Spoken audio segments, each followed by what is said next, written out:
Hey, it's Dave, cheapwinefinder.com, and today we got another wine review for a wine we wrote up on the cheapwinefinder.com website.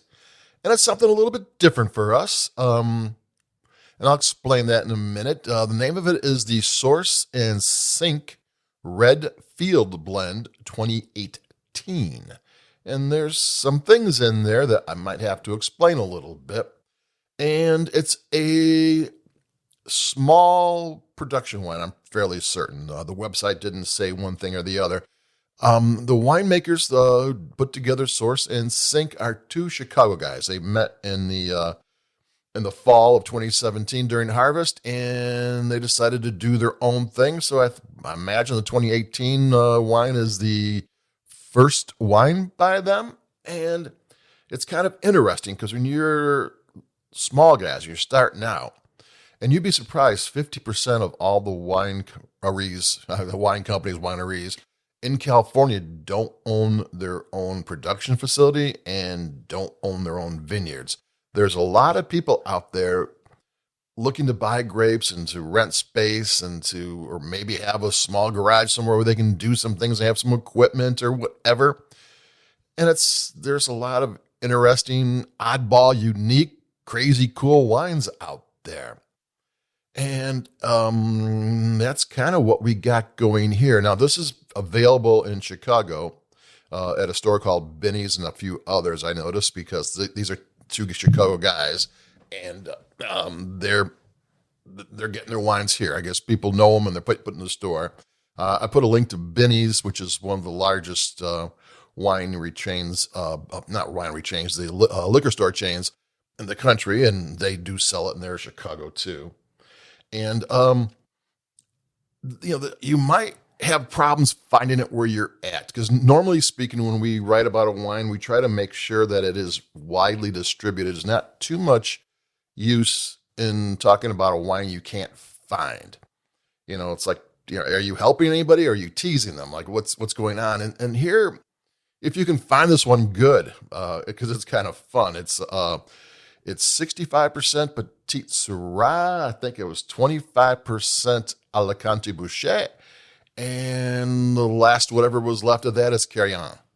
And so it's an interesting blend. And it's also a field blend, which I'm going to explain what that is.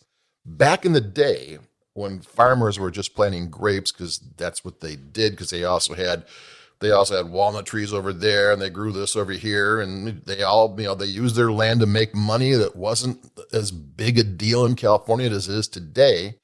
And they would plant grapes in a section and see which ones worked.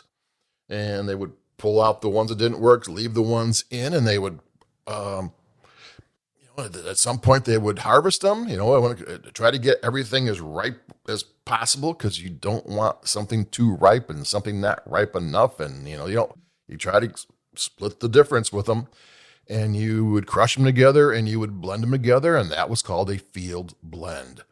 And that's what this is. You don't see a lot of field blends anymore because they do vary from year to year. Some year, everything is perfect. Everything is just in the right state of ripeness. They both go together. Different yields every year. Sometimes you get too much of this, not enough of that. The years that are great, they're really great. The years that it's not, you can have wine that might not be as good. There might be a fall off in quality. And that doesn't really work anymore. If you notice that wines don't really, in California and pretty much anywhere else, don't change that much from vintage to vintage. They just don't.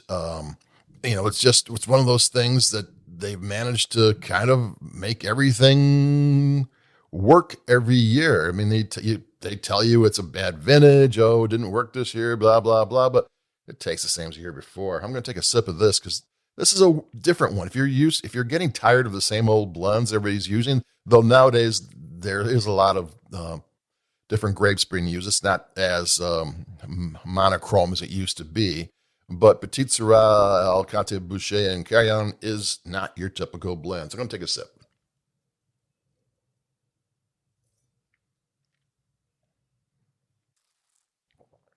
It's both lean and sleek and full of flavor. And it's chewy. It's got ripe flavors. It's got spice. It's little savory. It's got smoke. It's just an interesting wine to drink in it. Um, the tannins are sweet. It's really kind of a cool wine. It attacks your palate. You taste it all over. It's not a simple wine. There's a decent amount of complexity going on. It's a cool little wine. Now it lists for $28. I found it on sale for $15 or $16. And that's kind of what this is all about. Normally speaking, like we do wines under $20 all the time.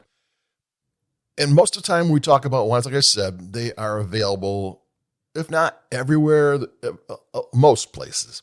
Because distribution in this country is weird. You can't, what is very popular in one part of the country, you might not be able to find in another. But this isn't necessarily about this one wine, because I think it's already sold out on the website. And I put a link on the cheapwinefinder.com review. I put a link to their website because they have other wines too, and they're still available.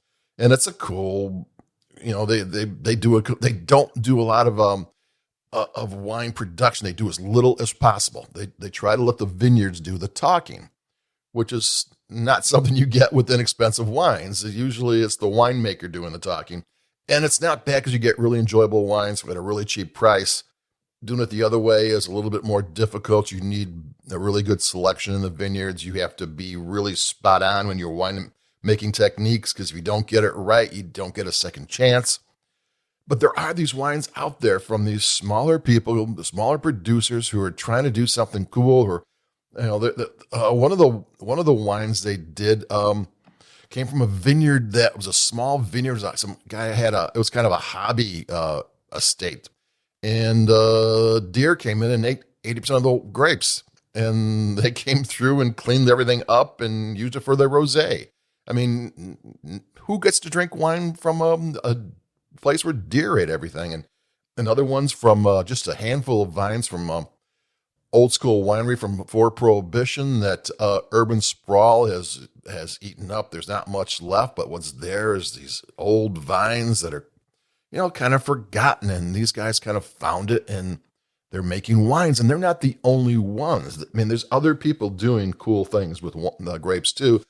And these wines are not like $150. They're charging $28 for this, and I found it on sale for less than that, a lot less than that. And often the price you see on a website is high because they don't want to undercut the wine stores, or they want the wine stores. Wine stores are the place they're going to push the wines for them, so they don't want to get in direct competition. So list prices are not always something you should be looking at. But that's what this is. This is a cool, weird blend. You don't get Petite Syrah, Alicante Bouchette, Carignan, California Sonoma wines that often. You don't get from some out-of-the-way, almost forgotten vineyard. These aren't commercial vineyards that are pumping out grapes and wines. And these are two guys that both have other jobs, I think, and they're making wine the way they want to make it. And they're not unique out there. If you go to stores, you're going to find this. If you do a little research, at $16, this wine is crazy good. I mean, it might sound weird, but sometimes the more expensive a wine is, the less the winemakers do to the wine. I mean, what they do might be more expensive and more detailed, but they don't usually do a whole bunch to the wines when they're making really the vineyards do the talking. The lower end wines, the winemakers do the talking. The grapes are still good, but they're making it the way they want it to be. And here, these wines are the way the vineyard decided they are. And that's kind of a cool thing. And it's still in the price range, and they're out there. And this is Source and Sink Red Field Blend. When's the last time you had a field blend? Ever? Because who knows how long they're going to do it, because it's, the first time the grapes don't work out, they kind of have to do something else. So there you go, or find another vineyard. And so this is a cool wine. There's other people out there doing things that you might want to seek out and enjoy. And I'm enjoying this. It's a unique wine, a well-made wine, a delicious wine with a lot going on and a lot of cool flavors. and it takes you over your palate, and the nose is great. Yeah, it's a good wine, but there you go. So cheap wine is a lot of things. I mean, this is underpriced at $16. It's underpriced wine, and that's part of the cheap ethos, I think. So there we go. I'll talk to you in a couple of days. We'll probably get something from Trader Joe's and be legitimately cheap then. But until then, keep it cheap. I'll try to stay warm because there's a storm coming in. It is in the north.